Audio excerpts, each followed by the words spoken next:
Hello, my friend. It's time for us to meet this Tuesday, June 17th. Time to remember Brazil's second World Cup championship. It was in Chile, 1962. We watched the game twice. The first time on the radio, because the TV couldn't broadcast it live. Then the tape of the game was sent by plane and we watched it on TV the next day, already knowing the result. But then we saw the plays. On June 17, 1962, it was 3-1 in the final game against Czechoslovakia. There was still Czechoslovakia and the referee was from the still existing Soviet Union. And the first goal was scored by Czechoslovakia, Maupist. I'm saying his name here to remind people of my generation, right? And without Pele. In the second game, Pele, in a game against Czechoslovakia, which reached the final, got injured and couldn't come back. So Amarildo came in, right? Well, then Amarildo scored the first goal to tie the game, and then Zito scored, and finally Vava. I saw it, I wanted to show you, but I forgot to bring the autograph I have from Vava to the studio, right? Well, one day I was behind the goal. My father was broadcasting a Vasco game. I was behind the goal, and Vava went in with the ball and everything in the goal of Esportivo Lajadense and then gave me his autograph. Well, anyway, the athlete of the World Cup was chosen as the best of the World Cup, Garrincha. Garrincha, along with Vava, scored 4 goals. He was one of the top scorers. Chile came in third place. What a great home team. Brazil played in Vini del Mar and played at the National Stadium in Santiago. The final match was at the National Stadium. Some memories of 1962, two-time champions. They had been champions for the first time in Sweden. Well, let's move on. Remember to like or dislike, that's important, and to subscribe. So, let's get to today's topics, folks. Today is also the day of the military veterinarian or the military veterinarian, the veterinary medical service of the armed forces. Well, it must have been a tribute to the publication in today's official Gazette of a law of Congress, obviously, sanctioned, published in the official Gazette, and now in force.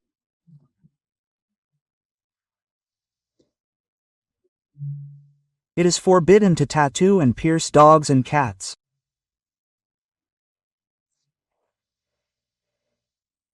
What great news!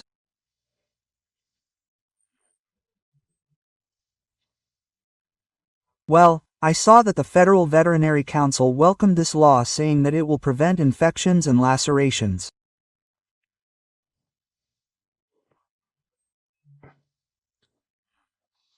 Well, let me see what else they said. Well, necrosis, right?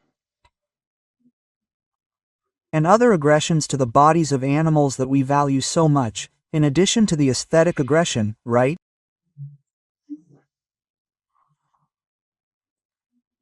Maybe that's the main one, because it goes against nature. It won't prevent the location chip that many people put in their animals, identify them and locate them.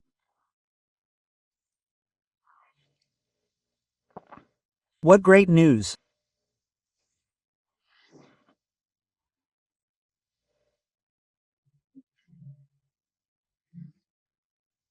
Well, animals are irrational and victims of their owners who, I don't know, out of sheer madness, decide to mutilate animals with tattoos and piercings.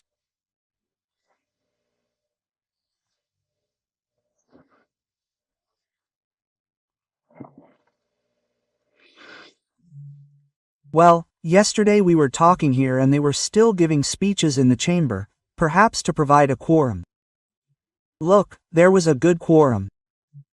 There are 513 deputies and 444 voted, which was a landslide. Oh, I had quoted here the leader Sóstenes Cavalcante of the place saying that he would get 300 votes.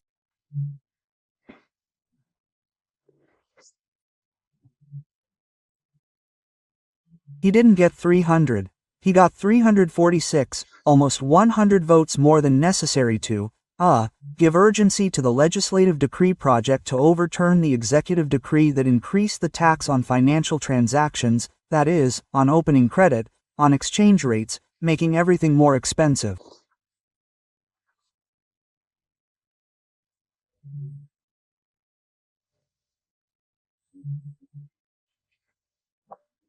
To take a few billion from the poor taxpayers who work 5 months a year to pay taxes, who are supporting the state that is not providing public services that are worthy of the taxes it collects.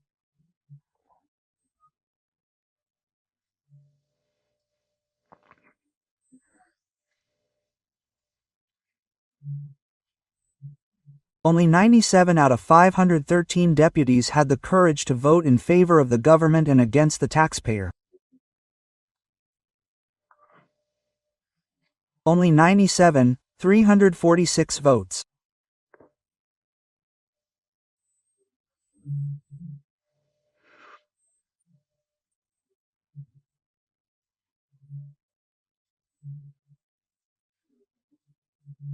I think this was the first act of rebellion or awareness by deputies in a country where we constantly see the Constitution that they swore to defend, comply with and uphold being disregarded, replaced by arbitrary acts in the face of Parliament, including in Article 2, which talks about the independence and autonomy of the powers and harmony, including in another part of the Constitution, which states that it is the obligation of congressmen, of the legislature, to defend their prerogatives, and yet, we see the Supreme Court legislating, not arresting the deputies for any words they say.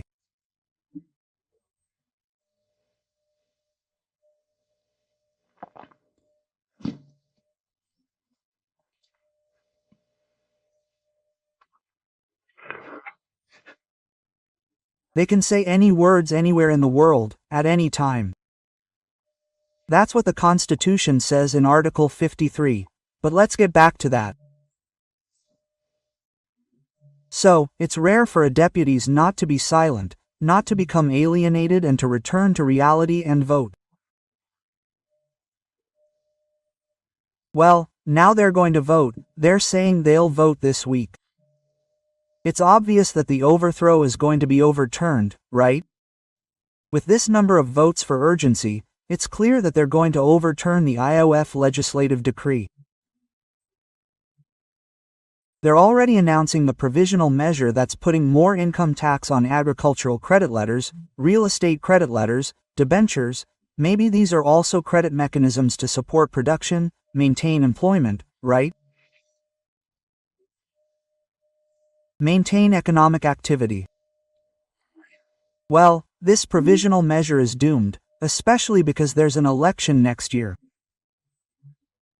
No one's going to vote for someone who's opting to charge more taxes, right? Well, let's move on to other matters that we need to talk about. The fact is that Minister Morais authorized, at the request of the defense, the impeachment of General Braga Neto and Lieutenant Colonel Mauro Cid. They're going to come face to face. Braga Neto is going to be brought in. He's been in prison since December. He's going to be brought to Brasilia to be there in the Supreme Court, face to face, to reveal the information. Mauro Cid, everyone knows, he said, right, there are the recordings. VIDA showed that he never mentioned a coup and that they are putting words in his mouth and that they are insisting on making statements that they want him to say, right?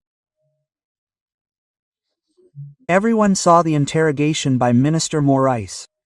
Minister Morais saying, if he doesn't want his father, his oldest daughter, to be included in the investigation, he should speak.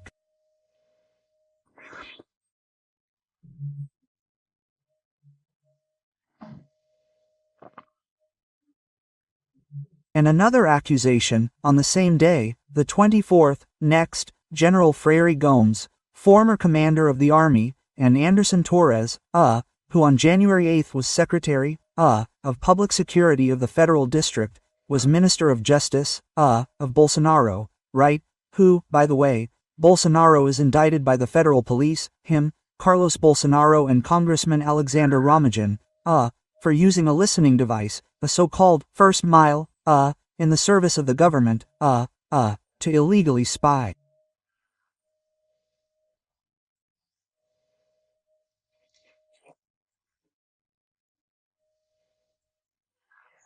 Well, this investigation has been going on since 2023.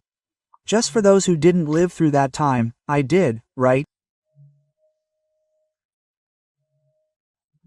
When the Federal Intelligence and Counterintelligence Service was created by Juscelino Kubik HQ in 1958, this service was often accused of being used to spy on Carlos Lacerda, an opponent of Juscelino, the governor of Guanabara. So it's nothing new. And, by the way, the National Intelligence Service, right, is the agency that was created to provide information so that the federal government can make decisions with information, including secret information.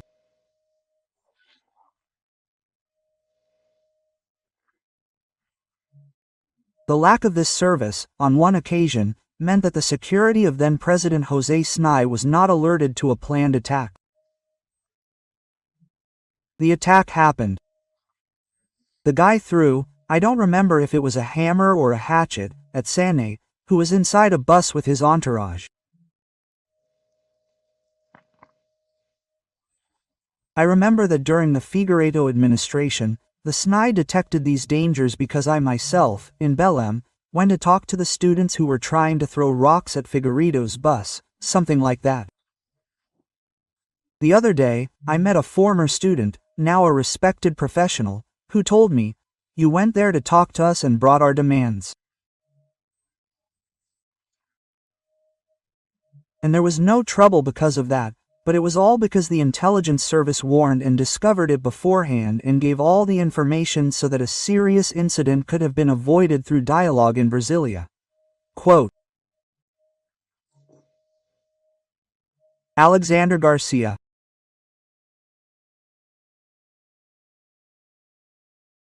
Hello, my friend. Time for our meeting this Thursday. Corpus Christi. It's a movable Catholic feast that comes after Trinity Sunday, which in turn comes after Pentecost Sunday, right? Well, they're movable feasts. This one is on June 19th. Well, processions everywhere. The main one in Brazil, the most typical one, is in Pirenópolis. It's a feast day in Pirenópolis.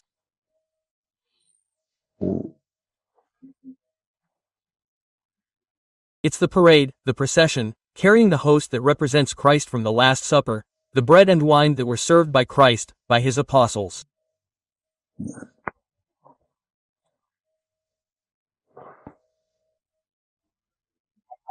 It's not a national holiday, but then the governments call it an optional holiday, that's equivalent to a holiday.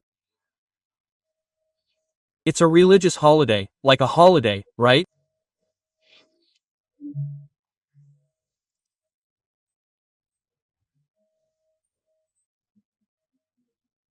And look, 200, on a day like today, 240 years before Christ, Eratosthenes of Cyrene is in Cyrenaica, Libya. There was an important battle between Romeo and Mongol there in Cyrenaica, North Africa.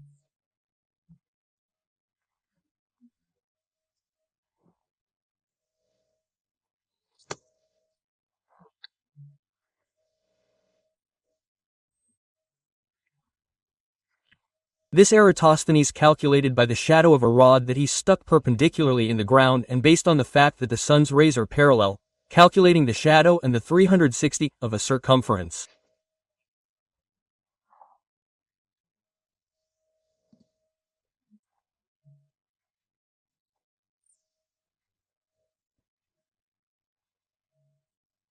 And already knowing that the earth was round, he had already realized this by the shadows, by the curvature of the earth, he calculated the radius of the earth, therefore the diameter of the earth, which is radius x2, and the circumference of the earth, that is, the size of the earth, 240 years before Christ.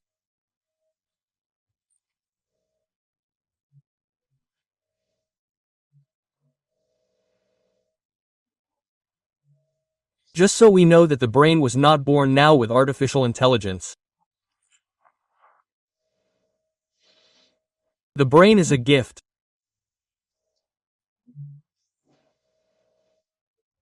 And that's why you're going to hear me talk this weekend about the capital sin, which is not using the brain. Well, let's move on. Remember to sign up if you haven't already and leave a like or dislike at the end.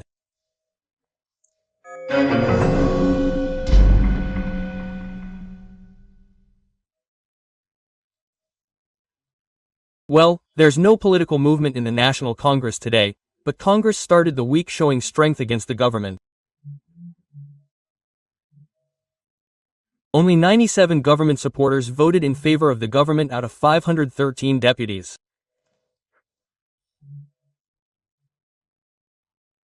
There were 346 votes giving urgency to the legislative decree that will overturn the executive decree that increased the tax rate, that is, the size of the tax on financial transactions that is levied on loans, credit, exchange rates, for example, and other financial transactions.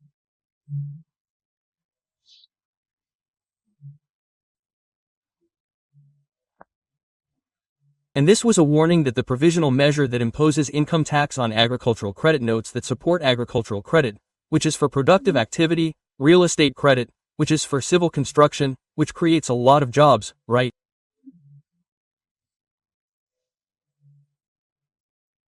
And debentures that are incentivized, right, which also stimulate economic activity, right, charging taxes. Let's overturn this. And in a week when Lula was away and Haddad was on vacation, it seems like an abandonment. So the government's Minister of Policy is left to dialogue with Congress. And everyone in Congress knows that this dialogue is difficult, right? That her temperament is not exactly conducive to negotiations, to conversations. For example, she was already threatening before the vote that she gave urgency, that the government lost badly. Look, I'm not going to release, the government is not going to release the amendments. The government is not in a position to release anything. The government is desperate to raise more taxes because Lula won't let them be cut. Maybe even Haddad wanted to cut, but Lula thinks that spending is an investment.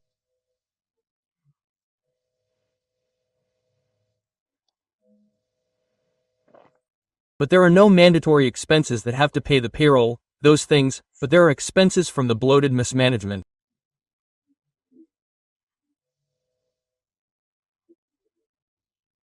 It seems that Lula has lost that vocation of the union leader who excited the country in the election, for example. And before that, right? It seems that when he starts saying that he's handsome, that he's strong, that he's showing off in Paris trying to repeat a movement that he has to do in physical therapy, right? Trying to repeat acrobat movements, right?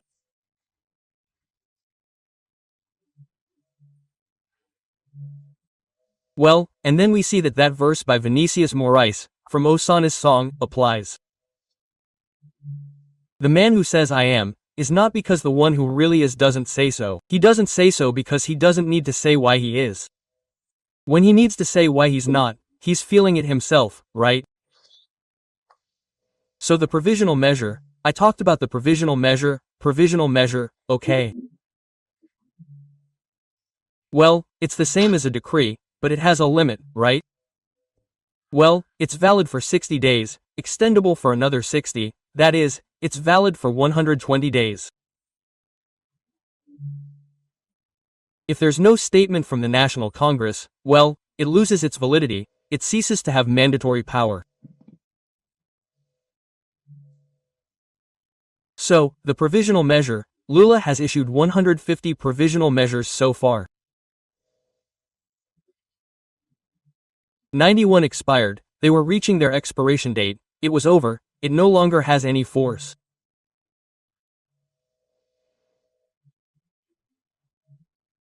That's 61% of the provisional measures that are not used in decrees, like he did with the IOF, Congress discovered the legislative decree that was never used to overturn an executive decree. It's going to use it now, right? I made some notes here, right?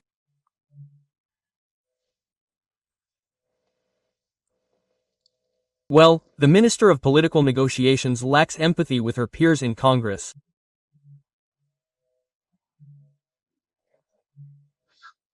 The Finance Minister lacks a deeper study of economics. He himself said that he only has 2 months of economics. Of course, I imagine that he has good advisors to guide him, but he also lacks it. It seems that he's not getting along with Lula, right? Former Minister José Dirceu, who is the great figure, the thinker of the PT, made a statement on Globo News that it's a sign. He said that, in other words, that the PT is missing the train of history, right? The PT is referring to a Brazil that no longer exists, a Brazil that has passed, that did not adapt to the digital world, that did not achieve prominence on social media, and the consequence is that this is why social media is censored, right? Since we don't win, we take the blame, right? Yes, that's exactly it. Well, the National Congress no longer accepts taxes, right?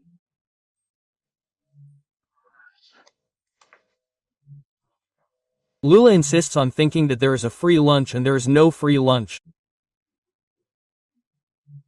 All the good things he does, right, they have a price that is paid by the taxpayer, right?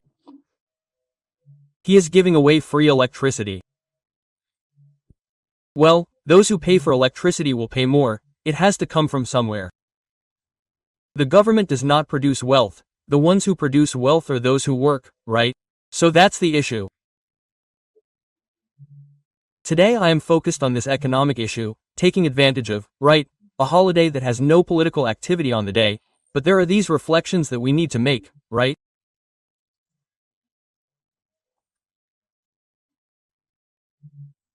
And then we need to observe how much all this government incompetence, right, affects our economy, the economy of the nation, that is, the private economy.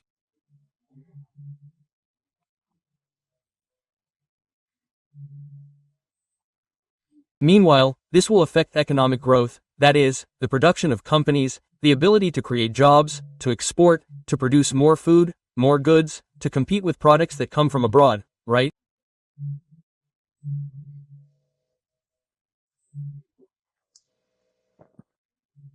All this was there in the short-sighted thinking of those who are not statesmen. Oh, it will explode in 2027, but in the first year of the future president, of the future government.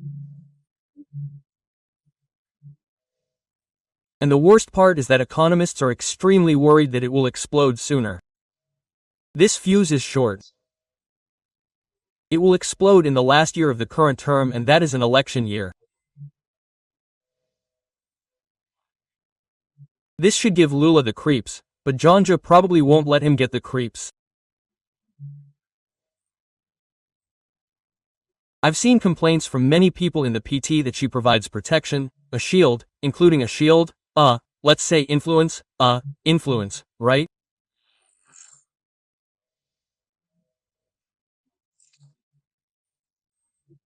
One influence makes Lula limit his thoughts to the advice and suggestions of the First Lady, right?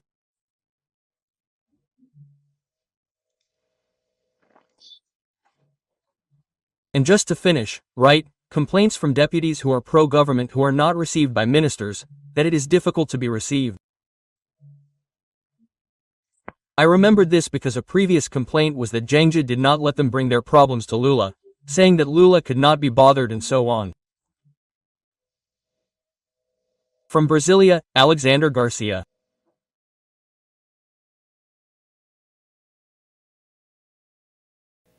Olá, minha amiga, meu amigo.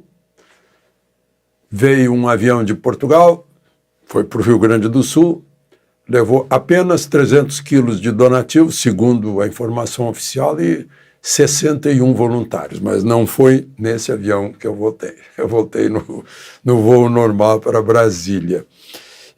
Hoje é domingo, dia 19 de maio, Dia Mundial e Nacional de Doação de Leite Materno.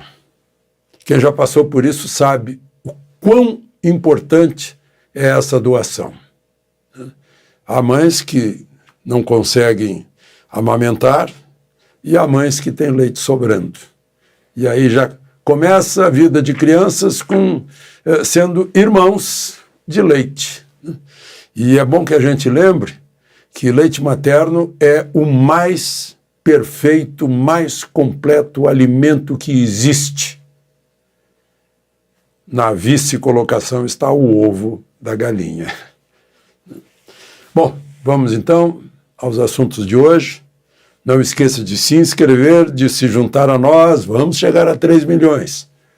E ao final de deixar o gostei ou não gostei.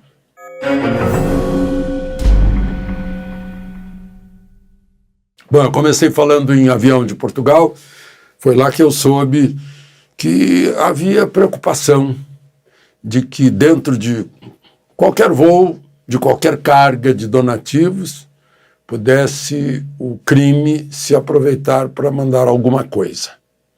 Eu não fui muito explícito na semana passada, eu toquei nesse assunto 2 vezes.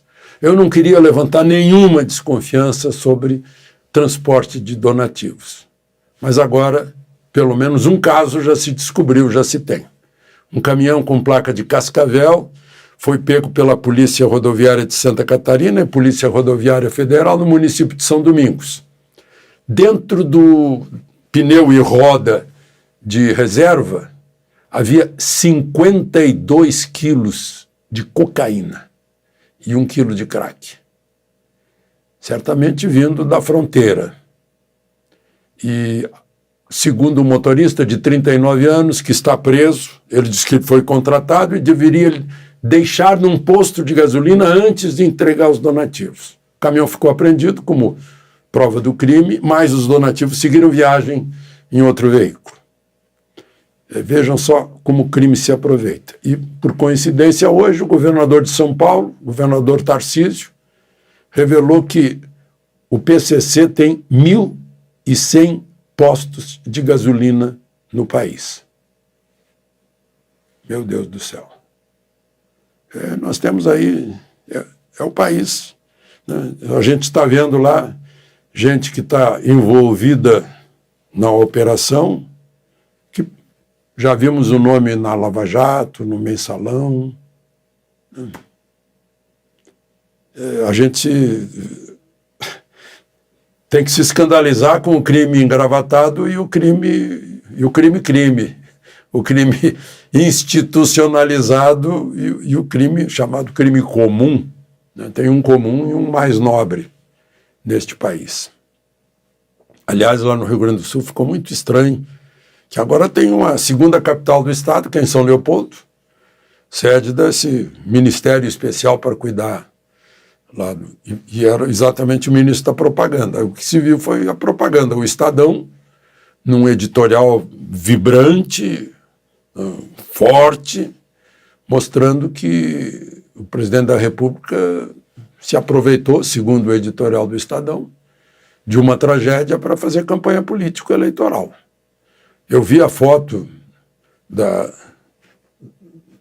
do evento num palco, uma coisa incrível. E eu anotei aqui, né, ainda vi hoje no Correio Brasilense, falando em coro festivo do PT.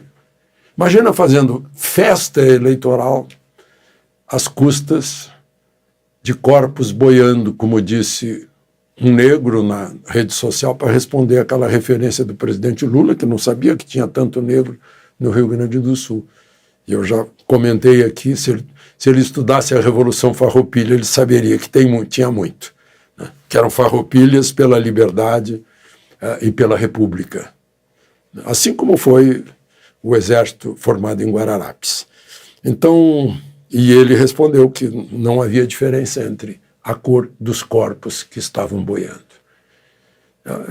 É trágico, é trágico. E está lá, a gente está vendo aqui o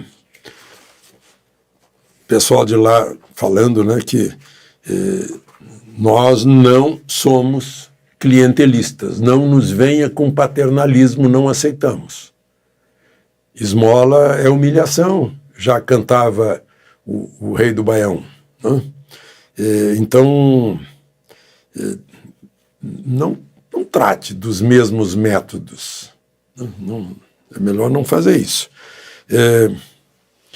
Essa história de atender só a prefeitos aliados, porque vai ter eleição, tá muito vinculado com a próxima eleição, né? Vai ser em outubro.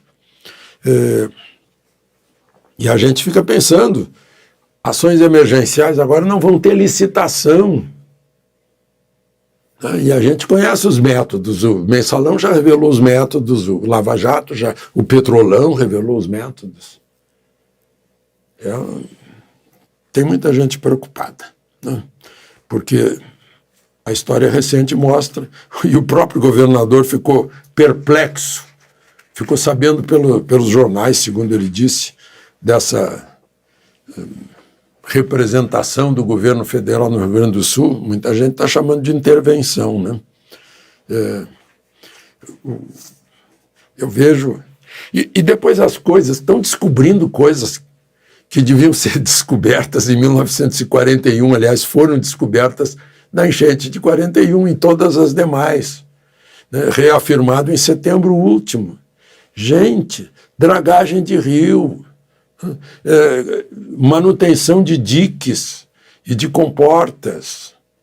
O aeroporto Salgado Filho, que dizem que vai ficar fechado até setembro, não precisaria ficar fechado, poderia estar com voos hoje, se tivessem feito a manutenção do dique. Lá tem uma Vila Dique, eu lembro da tal Vila Dique de décadas. O pior é as coisas que eu não li, eu vi, eu acompanhei e testemunhei. Como eu disse, eu já remei muita enchente, inclusive no quintal da minha casa. Já vi as casas em que morei agora com água. Por que elas estão com água hoje e o água lá em 1952, por exemplo, estava só no quintal? Porque a calha do rio Taquari foi sendo dragada. Ainda fizeram uma barragem em Bom Retiro e aí não escoou tanto, né? E vai depositando sedimento. Tudo que está na casa de alguém que foi inundada, nas ruas que foram inundadas, nas lojas que foram inundadas, aquilo é o mesmo que se acumula na calha de um rio. Lá no Guaíba, por exemplo, né, que eu continuo chamando de estuário, porque foi assim que eu aprendi nas aulas de geografia do grupo escolar, né? Recentemente era 6 metros o calado, agora 4. Tem mais 2 metros de entulho. Precisa de dragagem. Eu fiquei sabendo que os ambientalistas não querem. Meu Deus do céu. Então vão cobrar dos ambientalistas as consequências. Ora, se o Guaíba está com 2 metros a mais, além do leito normal dele, a água vai ficar 2 metros acima, né? Vai ficar sempre acima. Ali tem muita várzea que serve de piscinão. E aí não tem correnteza. Já no rio Taquari e das Antas, que são rios de vales, a água corre mais violentamente e arranca até alicerce de casas, né? Como eu já falei aqui em Cruzeiro do Sul. Lá na minha terra natal, Cachoeira do Sul, eu estou vendo, e em toda parte é assim. O CDL, que são os lojistas, está fazendo uma campanha para ajudar as pessoas, né? Todo mundo está fazendo campanha. Todo mundo. Essa campanha do cobertor eu achei extraordinária. Um sujeito de Capão da Canoa conseguiu com a fábrica o cobertor a R$ 13,84, se não me engano. Então, vai o Pix para ele e ele manda para lá. Não vou dar o Pix aqui porque eu também não... Eu entrei, mas não conheço, não vou passar para ninguém. Alguém descubra, né? Para distribuir cobertores para as pessoas, porque agora está frio por lá. Bom, gente,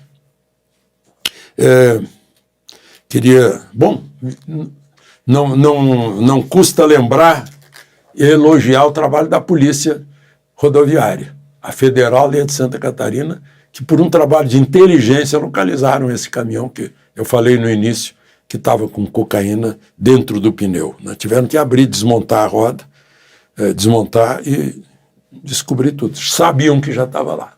Parabéns aí a esse brilhante trabalho.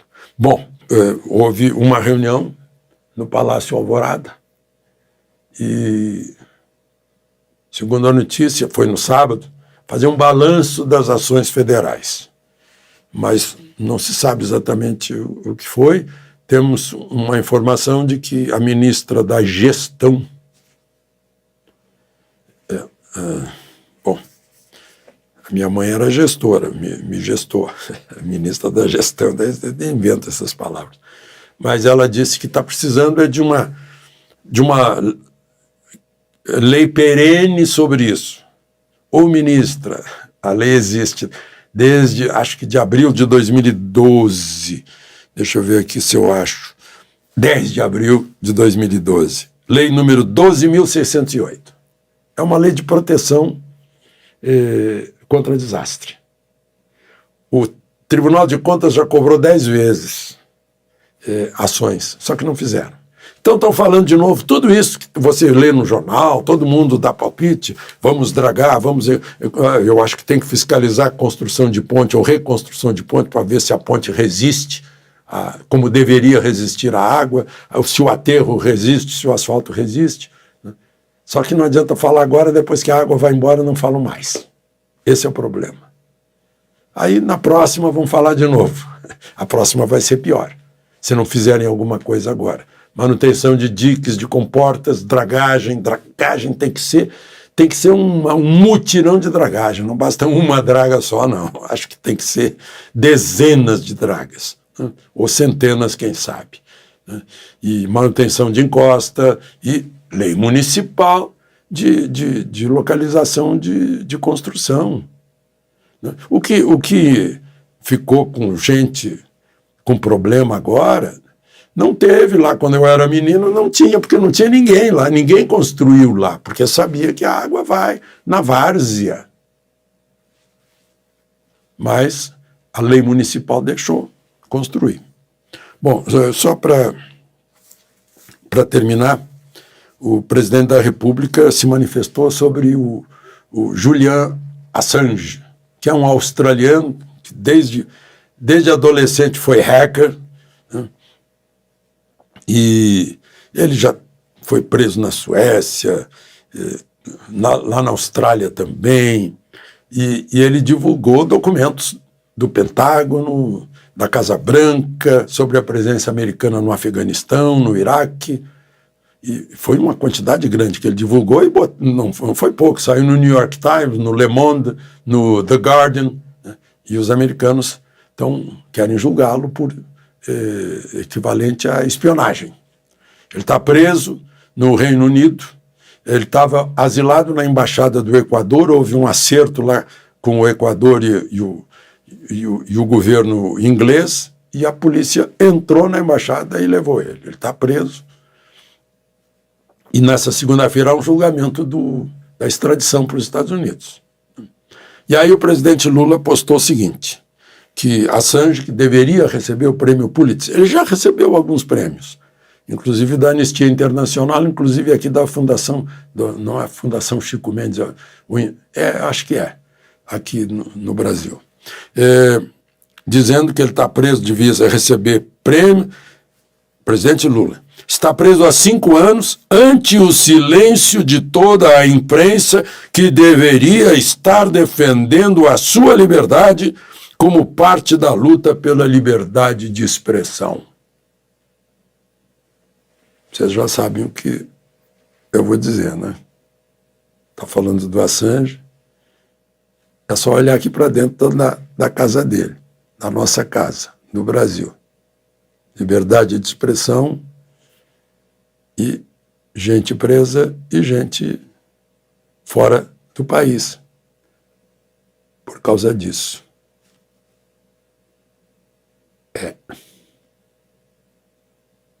De Brasília, Alexandre Garcia.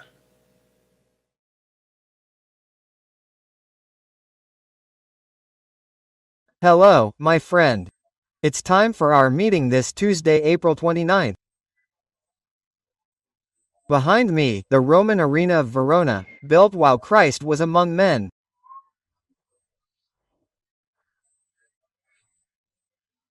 And it was completed around the same time that the Roman governor of Palestine, there in Jerusalem, Pontius Pilate, declared that he saw no guilt in that man and still handed him over to be crucified because it was in the interest of the Pharisees. Well, how symbolic is that? This arena withstood earthquakes, floods of the Hadid River, bombings during World War II and still holds 22,000 spectators for major shows.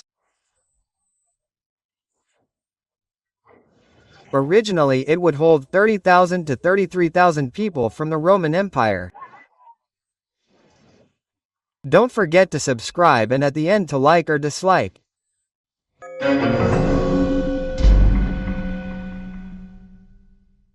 Well, the Social Security scandal is bigger than we imagine.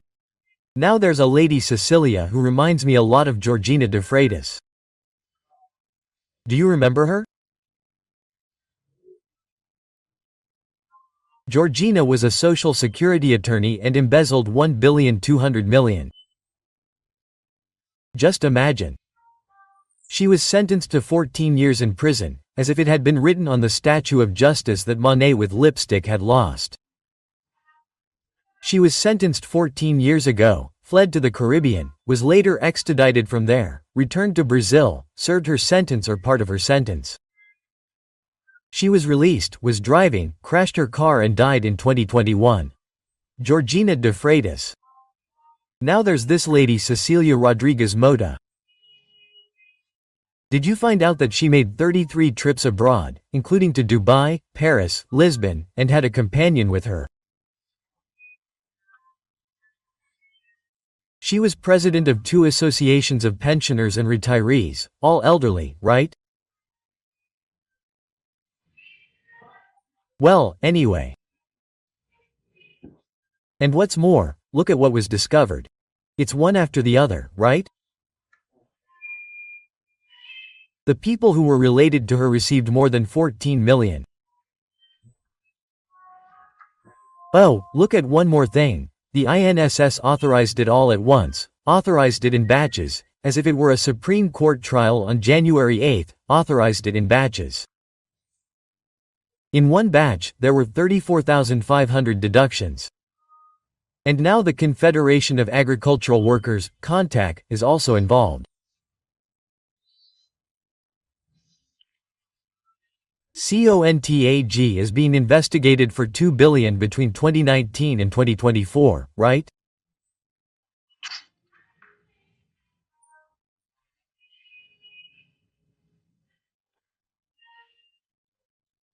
It passed the money to the travel agency, to a BFF service, to a tool rental company for events, all of that.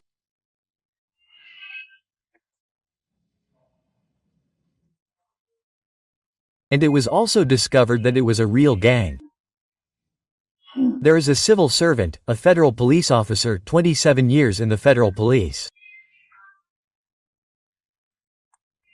The federal police itself discovered that he was providing cover, custody in a federal police car for people involved who left Congonhas Airport. They went to Brasilia a lot.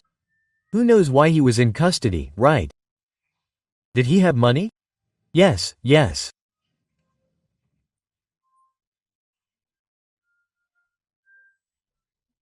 So, my friends, we are facing a huge scandal and Minister Carlos Lupe has to provide information about why he remained passive.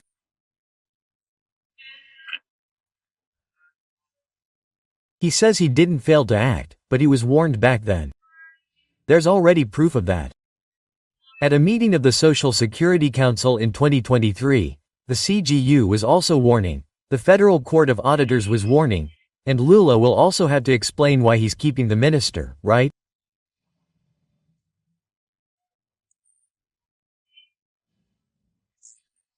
Well, another issue, right, the national team jersey, reserve jersey, alternative jersey of the red national team. Just like the Soviet Union or the Chinese national team. The red jersey is a color that doesn't appear in the Brazilian flag, much less in the emblem, symbol, or flag of the CBF, right?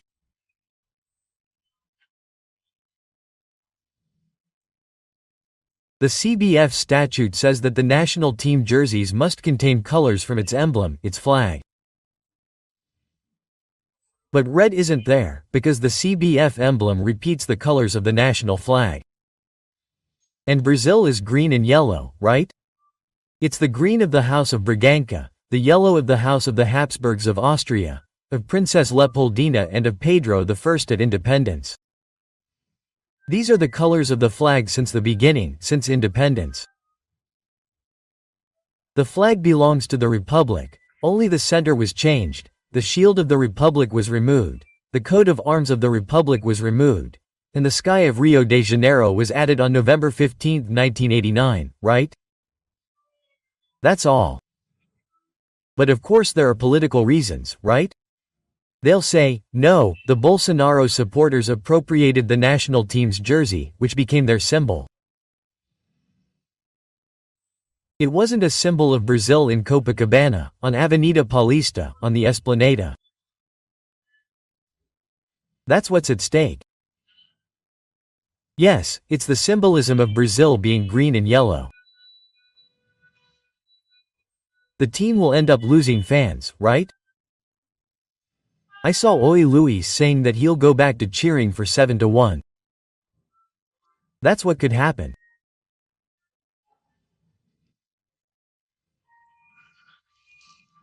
Well, the president of the OAB, Beto Simonet, after a long time of sleep, distance, and omission in relation to what's happening in the Supreme Court, because the OAB is indeed an agency that oversees the laws and, mainly, the Constitution, right?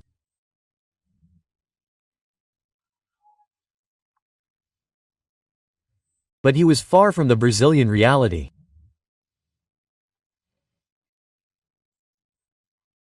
Now, pressured by a right-wing lawyers' association, he went to Justice Zanin to ask him why he, as president of the first panel, had the phones of all those present sealed.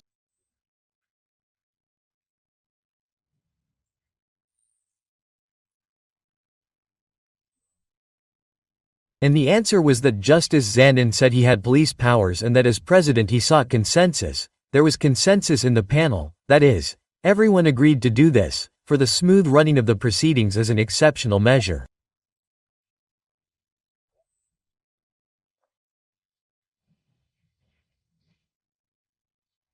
It is impossible not to remember Justice Carmen Lucia after that speech as president of the Supreme Court. Shut up, she is dead. She ended up giving in, following the rapporteur in a vote of prior censure, if I am not mistaken, an agency, from I think it was Parallel Brazil, right? Now my memory may fail me. Yeah, and she said yes, that it seemed like censure, but it is a specific case close to the election. I see this as a very exceptional situation, since the Constitution prohibits censorship. So, from exception to exception to exception, we fall into a regime of exception, right? When the exceptions start to add up and become routine. This is a very serious issue that the OAB should also look into.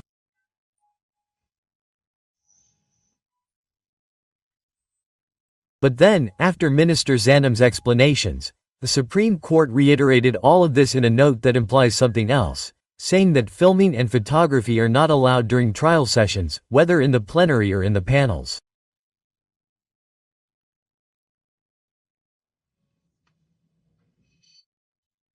Hey, TV Justica broadcasts so much that it is rebroadcast on television, it's normal, right?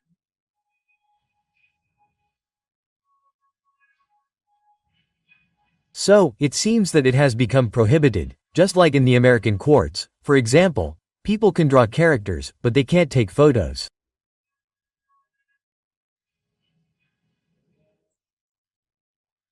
But here in Brazil, we have Article 37 of the Constitution that says that all acts of government, right, are public. So it's no longer public. The origin of power cannot be recorded. Strange. Strange. But anyway.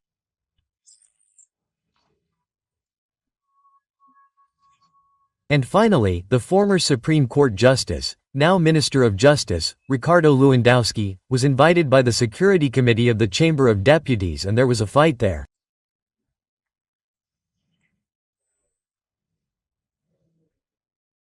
Federal Deputy Gilvan called Lula unconvicted. The PT leader, Lindbergh Farias, immediately reacted by calling Gilvan unqualified. Then the two stood up and went towards each other. He was going to give them a slap. Hey, the president of the session had to ask the legislative police to intervene, okay? This isn't new, right? It's happened before, just now we were talking about. His father pulled out a gun and shot him in the plenary, right? And a senator died, right?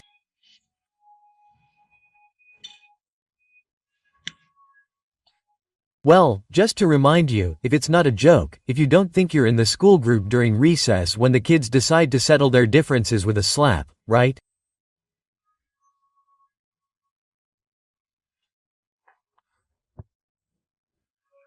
The other one there kicked a member of the Brazilian party. A militant is there and went on a hunger strike, right? That Glauber Rocha, right? Well, why did Glauber leave?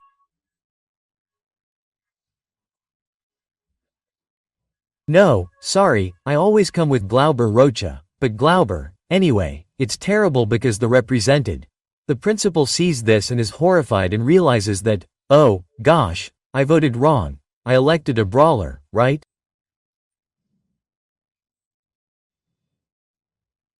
Well, Flauber Braga, right, his name, if I'm not mistaken. But anyway, that's it, folks. Well, from Verona, Alexander Garcia.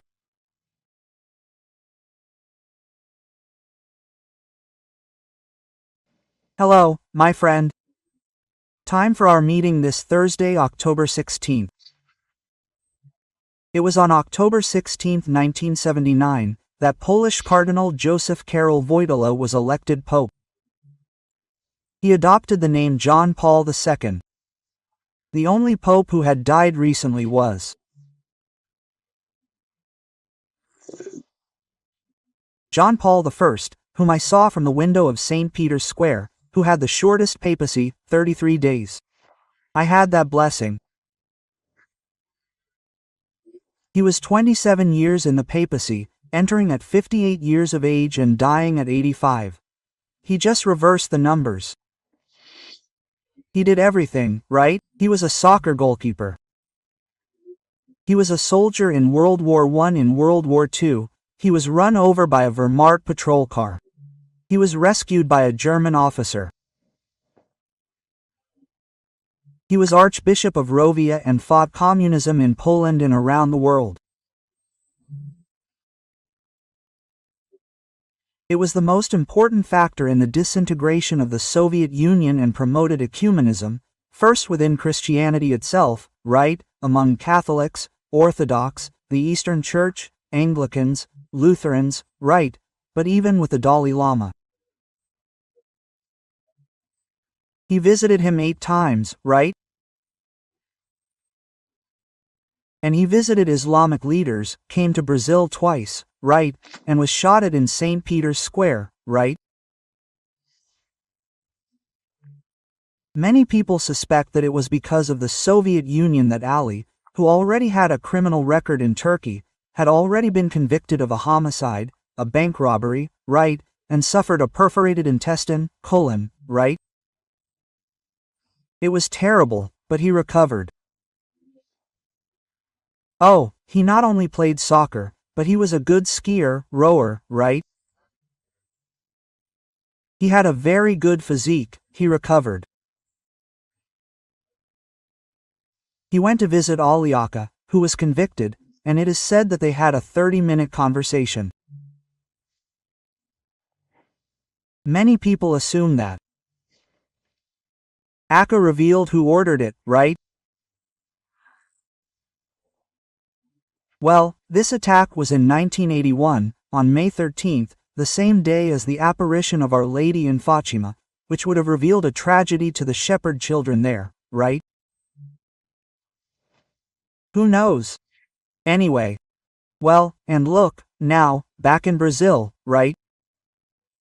Today they're discussing in the Supreme Court the group they call spreading disinformation for the coup. Suddenly, disinformation has become a crime, right? Okay, that's what they're deciding there. The penal code has to be changed, it has to be done. You'll find this in Gazeta do Povo. The information is unbiased, pro-Verno or pro-Emo. So, unbiased information, right? As journalism should be. Gazeta do Povo excels at that. Well, I always find good information in Gazeta do Povo. I'm there too, with my commentaries, my daily articles, and so on. Well, and now she's doing it. I'll take advantage of this. She's offering our $90 per month for the next 6 months, with the option to cancel whenever you want, right? Gazeta do Povo has a long, centuries-old tradition, and that means credibility and trust. Our $1.90 per month. Look, if you're interested, it's there at gazetadopovo.com.br/Alexander Garcia, or you can use the no carry code, right? Well, in other words, less than our $2 per month for the next 6 months gives you access to all the excellent content of Gazeta do Povo, which doesn't depend on government funding, but depends on subscribers, right? Well, this is fundamental for the independence of a news organization at a time when we run the risk of yet another type of censorship, inventing jurisprudence about disinformation, right? Well, the opposing opinion is called disinformation in general. But let's get to today's topics. Hey, remember to subscribe to the channel if you haven't already, and at the end, leave a like or dislike.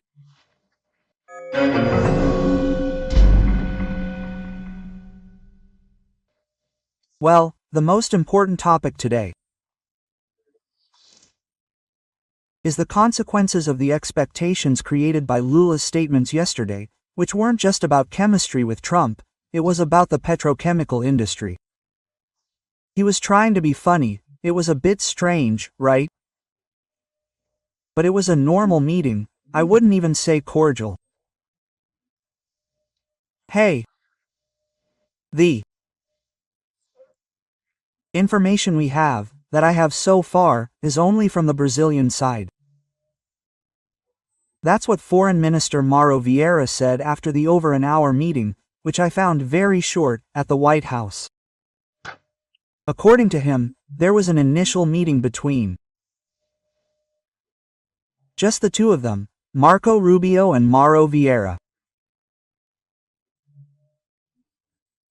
And certainly in this A2 meeting, to avoid leaks, the matter revealed by Commerce Secretary Jameson Gree was discussed.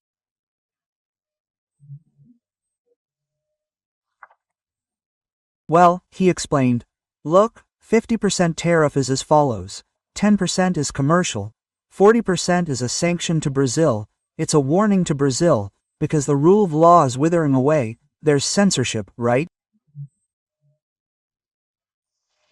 And, finally, the Constitution is being disobeyed, right, arbitrarily. Quote.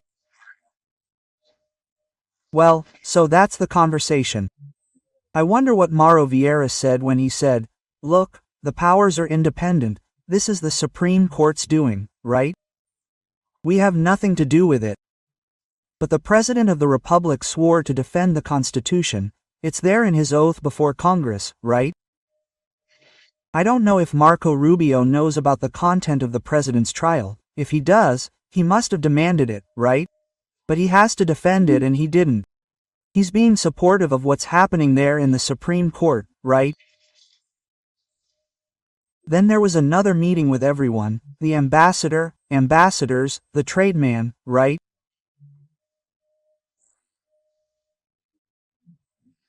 Well, and then it must have been a more relaxed part, let's say, where nothing was decided, not even 50% of the 50% was removed, right? Because there was an atmosphere, a chemistry. This chemistry ended up being a little smoke coming out of the test tube, right? Well, and then that thing, it was the beginning of a negotiation, right? I wrote down the words here. A negotiation channel was created. There are people there saying that Lula and Trump will meet in November. He didn't say that. He said it's desirable for presidents to meet, right? But a negotiation channel was created and nothing more. So, I think that's how it was created. They created an expectation. I didn't create it. They created an expectation of optimism, right? Yeah, it was frustrated. They made a trip to Washington for that.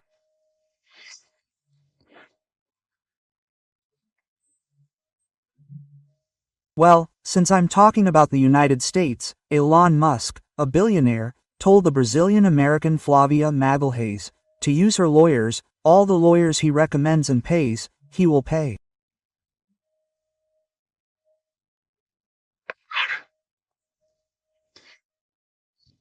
She has an arrest warrant from Alexander de Moraes, and it was announced that there was a federal police officer there, monitoring her activities. It's for a crime of opinion or a political crime, for the things she said on social media. She's American, she's a naturalized American, she's married to an American, she lives in the United States, she's an American citizen, right? Yeah, and Elon Musk, who once put out a graphic production showing morals behind bars, must. You're dreaming about this, right? Because these lawyers can lead a case, and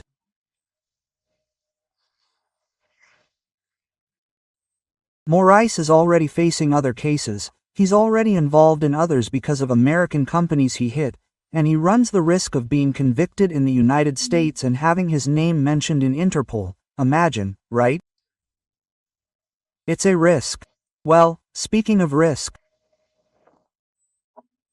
Minister Barroso must be in a bad way, internally bad with himself.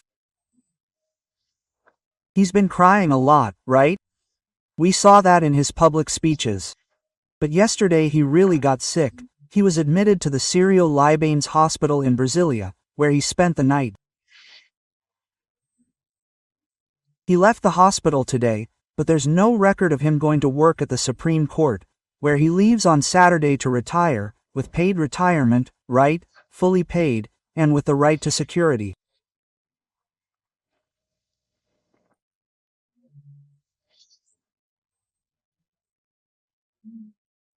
He must be, even before meditating, he must be looking inward at everything he did there at the Supreme Court and the consequences of this for legal certainty, political stability, due process, the rule of law, all of these things.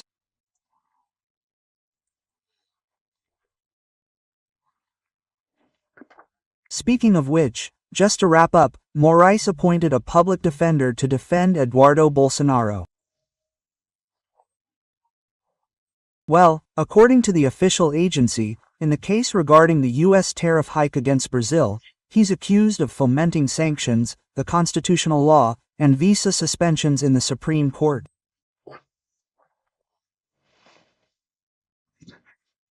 In other words, he's saying that the judges who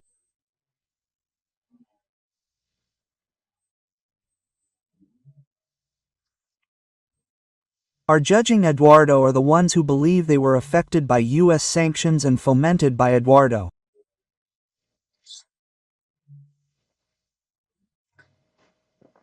It doesn't add up, right? Under the rule of law, that doesn't add up at all.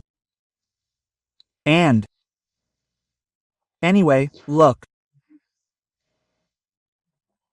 I told you that Congress was going to override Lula's vetoes on the environmental licensing law today.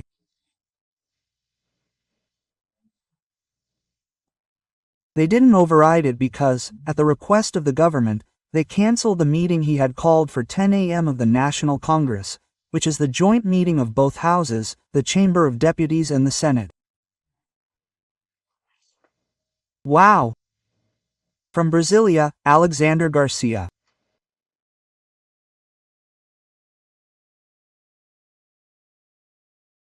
Hello, my friend. How was your holiday? I was at a friend's house for a birthday party and remembered participating heavily in something I'm going to tell you about.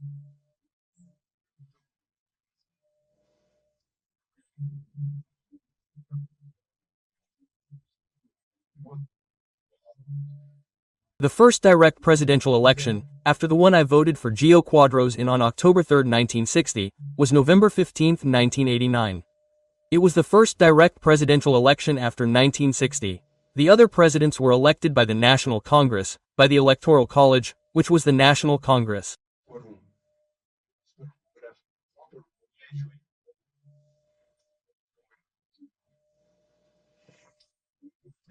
And it was the first round, with 20 candidates participating. 20 candidates. I participated in 6 debates. I participated in them, and I participated in the final 2 debates in the second round. The second round was on December 17th between Color and Lula. But I wanted to talk about it just to remind you of the candidates, right? I don't remember them all off the top of my head. I'll just mention it here, right? Fernando Collor de Mello for the PRN, Lula for the Point. PSB and PCDOB, Covas for the PSDB, Maluf for the PDS, Eneas, my name is Eneas, Eneas Cardero. Many people, many young people from that era remember today, my God, why didn't we elect Eneas, right, for the PRONA? Let me see the other names here. Yes, just look.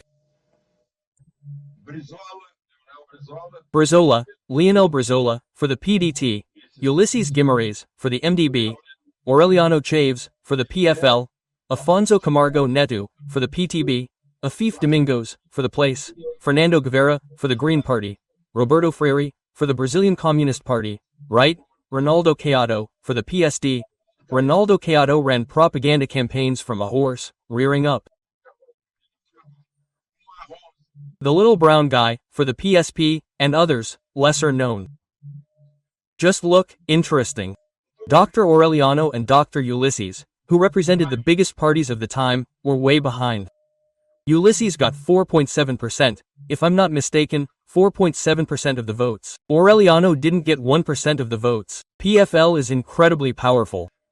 And then the news came first, right?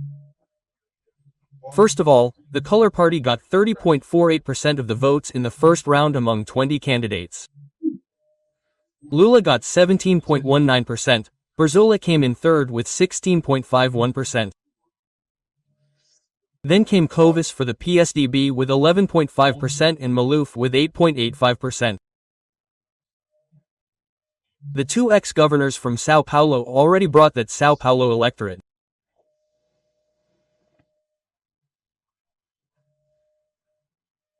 Just to remind us, right, that first presidential election after October 3, 1960. I remember meeting with Genio Quadros at his house in Guarujá and demanding that vote.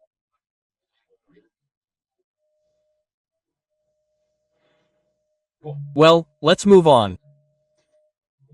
Don't forget to register, check your registration to see if it's still valid, and at the end, leave a like or dislike.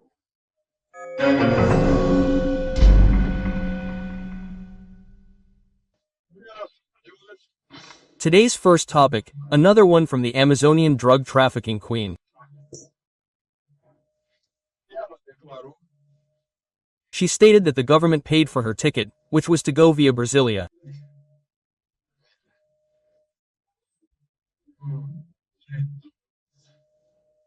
Then the Ministry of Human Rights, Minister Silvio Almeida, issued a statement saying it was beyond the minister's control.